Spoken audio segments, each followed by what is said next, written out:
Hey everyone, welcome back. If you've been watching the last several videos, you know I've been trying to sell you pretty hard on being able to get to know the notes on the fretboard in a very thorough way. Now the idea here is we are trying to unlock your ability to make theory work for you in all the ways that it could benefit you. A lot of people know theory in terms of fretboard shape and patterns, physical patterns that are memorized through muscle memory. But a lot of people don't understand the value of what they just learned because they don't actually know the notes that they're playing. So in this video, we're finally going to get to an exercise that I used to help unlock my knowledge of the notes on the fretboard. So let's not waste any more time. Let's check it out. The first thing you're going to need to know to do this is you're going to need to know the, I'll call it the skeletal structure of the C major scale. Now picture a piano. Picture the white keys on a piano. That essentially is the C major scale. It's the only scale that has no sharps or flats in it, so we'll call them the natural notes. Let's take a look at this scale on a single string. If we go to the second string, the B string, and we play the first fret, we have C. The notes of the C major scale follow the musical alphabet, but beginning on C. Now what do I mean by the musical alphabet? The musical alphabet begins on A and goes all the way up to G. There is no H, I, or J notes, so it ends at G.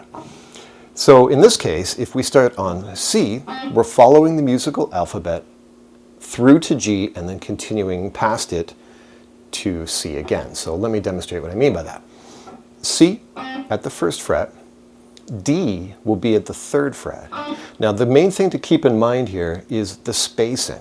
This is what I want you to visually latch onto. If C is at the first and D is at the third, that means the second fret has nothing on it. We're going to skip it. This interval is known as a whole step.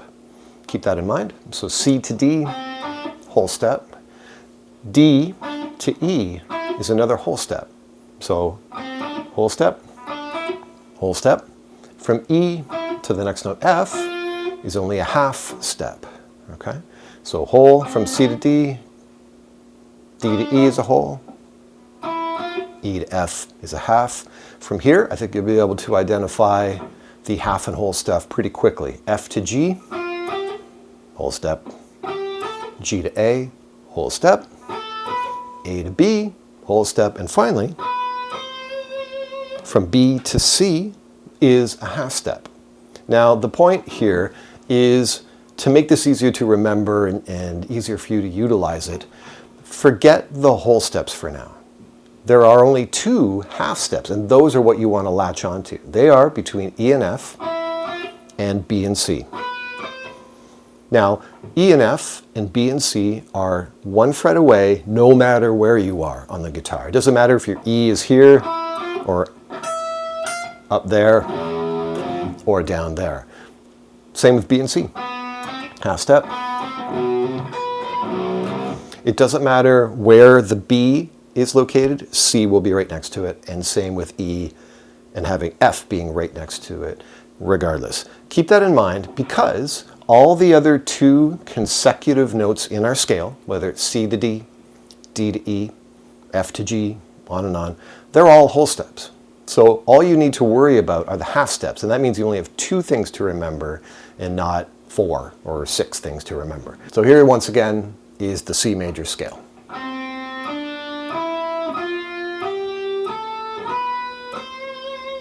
Okay, now once you've memorized those intervallic groupings, that really is the key to unlocking it on the fretboard. Now you'll notice that I did it in a linear way. I did it on a single string.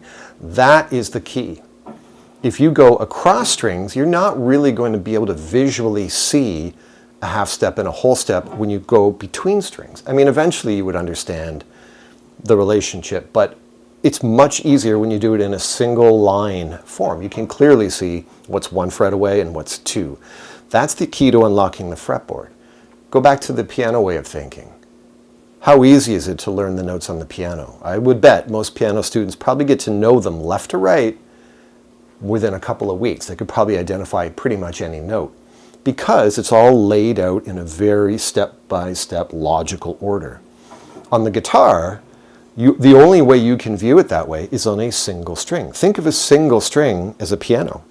White key, black key, white key, black key, white key, black key, white key, white key. Right? There are spots on a piano that have two white keys without any black key in between them. That's what that is on the guitar. Black key, white key. You get the idea. Every string is a piano.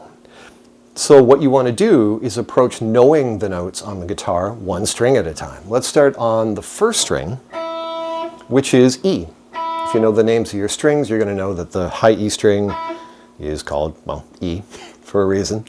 Here's the exercise. This is basically what I would get to work on. We're going to locate and name 3 notes at one time. So if E is our first note, what's the next note in our scale? F, and then the next note would be G, right? Following the musical alphabet. So locate E, F, and G. F, and there's G. Okay, the idea is we're going to play those 3 notes 2 times, and we're going to use alternate picking. So you'll end up with this. E, F, G, E, F, G. Very simple. The idea is when we play the notes 2 times, we have 3 notes and we're playing them 2 times. The reason for this is actually more to benefit your picking hand for a second here. E would be down, F would be an upstroke, G would be down. That means when we do the notes again, the E would be an upstroke, the F would be down, and the G would be an upstroke. And long story short, this helps you to complete a full picking cycle. Down, up, down, and then the next 3 notes will be up, down, up, preparing you to start the next whole group of notes on a down again. The other reason is you're spending just a little more time on those 3 notes, so it's going to stick in the ticker a little better. So E, F, G, E, F, G. Notice that I'm saying the notes out loud. Not just for your benefit, that's what I would do when learning this, when working on it. Say the notes out loud. Don't let them become internal, because after a while, you're going to get very good, well, let's put it this way, your ear training will kick in, and you're going to intuitively know the notes and the frets. You're going to go, oh, the next note's a whole step away, or the next note's probably a half step away. I can hear it, I can feel it. We actually don't want that right now. We don't want our ear to be brought into the picture. Now, that might sound funny, but ultimately, we need to be able to identify a single note, no matter where it is, regardless of our ear training. I want you to be able to name the notes on the fretboard if you were deaf, right? I want you to be able to identify notes or know where the scale is going next based on your knowledge of the fretboard. So, here's the next step. We just started with E, and we went E, F, G. Now we're going to start on F. F is our new starting point. You can probably tell where we're going with this. We're going to take the next 2 consecutive notes to make it a group of 3. So F, G, whole step, right? G to A. So F, G, A, F, G, A. Next up, start on G. So every note in the scale takes its turn as the first of every 3 notes. So E, F, G, E, F, G, F, G, A, G, A, B, right? G to A is a whole step, A to B is a whole step. Things get shaken up a little bit here. A, B, whole step, C is a half, keep that in mind. A, B, C, B, C, D, so half step again between B and C, and D is at on the 10th fret. C, D, E.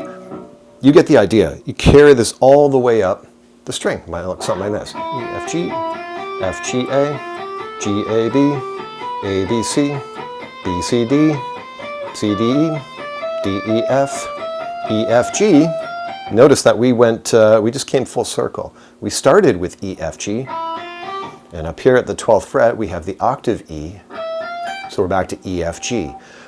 You might recognize that fact as soon as you hit it, but don't let that mean that you're done. We need to be able to do this now all the way to the top. I've got a 24 fret guitar here, so I'm going to have to do this all the way up to the 24th fret. E, F, G, F, G, A, G, A, B, B, C, D, and C, D, E. Easy enough to do, right? You just have to keep track of the notes and the half steps when they come in.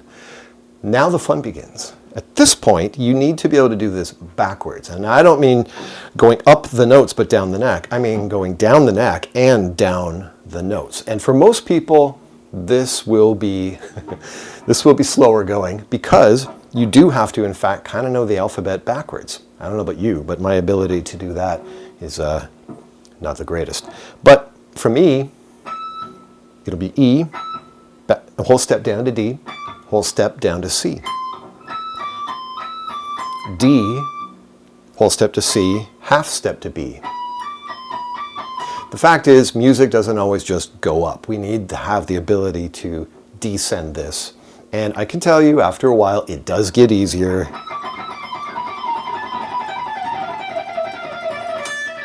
You're going to be able to do this with very little trouble after a while. But here's the idea. Do this one string at a time and do one string a day. Don't try to take on the whole neck right away. Do one string every day and go to the next string the next day, and then the next string. For me, I can tell you that I didn't spend more than, I would say, about 5 minutes at a time doing this every day. I did it as a warm-up. So pick up the guitar, stretch a little bit, and I would just pick a string and I would go up and down the notes for about 5 minutes, making sure, again, that you name them. That's important. Next day, did the next string. The one thing that I know a lot of players who I've shown this to, they feel that they need to master one string before going to the next string. Like they need to master it before they feel they can graduate to the next string. Ignore that. Don't do that. If you do this, if you cycle through this and keep on it, keep diligent with this exercise over time, you're going to go through all the strings multiple times.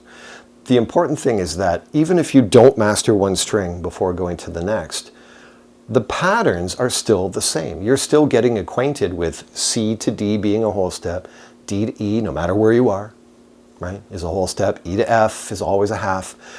But the environment changes because every string is tuned to a different initial note. So your frets aren't going to be the same, right? We had E, F, and G here on the first string at open 1 and 3.